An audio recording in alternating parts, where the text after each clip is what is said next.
Hey guys, it's Roman and I'm back with another video. This time I'm not debunking or putting Ben against anybody. Today I'll be talking about how I would handle the Ben 10 franchise. Let's get started, shall we? The Ben 10 franchise had a lot of great potential ever since 2005. The potential for this series only grew and became better as Ben learned more about the Omnitrix and concluded in Omniverse, where it seemed like all the series were blended together. Yet the hype for the show went downhill with the reboot. The sales weren't the same, the general perspective for the show was negative, and it resulted in many fans feeling like they were being pushed away. So today, let's imagine Cartoon Network called me and told me they're selling Ben 10 for $2 or something, and somehow I buy it, because I'm broke. How could I revive the hype for this franchise?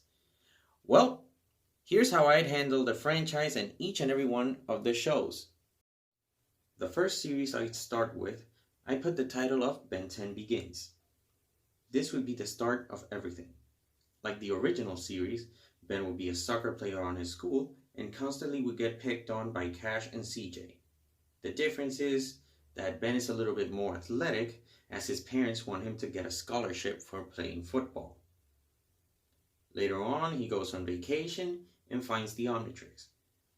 Most of the sequence would be the same, as Ben would prank Gwen all the time, they would argue a lot, yet they deeply care about each other, making the wholesome moments have more impact. I'd have two major changing points, the Master Control episode and the Ben 10,000 episode. After the Master Control episode, Ben would start unlocking new aliens and trying to figure out how they work for future series. And after the Ben 10,000 episode, Ben would learn how to switch on aliens, since he has photographic memory and saw how Ben 10,000 did it. Gwen would pretty much stay the same, except now she would get a mage form, which can be a foreshadowing to her Anodite heritage. Max would be a known hero who served in the Plumbers, and the Plumbers would be known as a military organization, but no one knows exactly what they do. Max would get a robotic arm upgraded with alien technology, and the Omnitrix would more resemble a wristwatch. For the sequel of this series, I named it Ben 10 Heroes Path. This series would be like the ultimate alien force of this saga. Ben would start off as a goofball and very confident individual. He'd be wearing the Omnitrix but doesn't use it much. Once the Plumbers start seeing that alien crimes are starting to rise up again, they decide to act. The Omnitrix recalibrates and is much more similar to a smartwatch. Gwen would learn more magic, and in a power burst, she finds out that she's an Anodite. Kevin would be known as a power addict ever since the Ben 10 Begins series. Being half Osmosian and half human, the obsession for power is far greater than any Osmosian. The series would focus on molding the crew into becoming the heroes of Bellwood. The episodes would have major changing points, these being the World War, the return of Vilgax, Agrigor arc, and the Dagon arc. After the World War, Ben will be able to transform into his previous aliens and also unlock some new ones. And after that, he would become overconfident and lose to Vilgax, which will result in a 5-episode arc to get the world back by forcing Serena and Bellicus into giving him partial control of Alien X. Agrigor would be much more of an intellectual foe by using the crew and getting the Map of Infinity to achieve ultimate power, to reshape the universe into his image. Dagon would be clearly the most powerful enemy Ben ever faces, and the battle would be much longer. Max would be more of a mentor to Ben and the crew, plus the new Plumbers. The continuation to that series, I called it Ben 10 Forging Hero.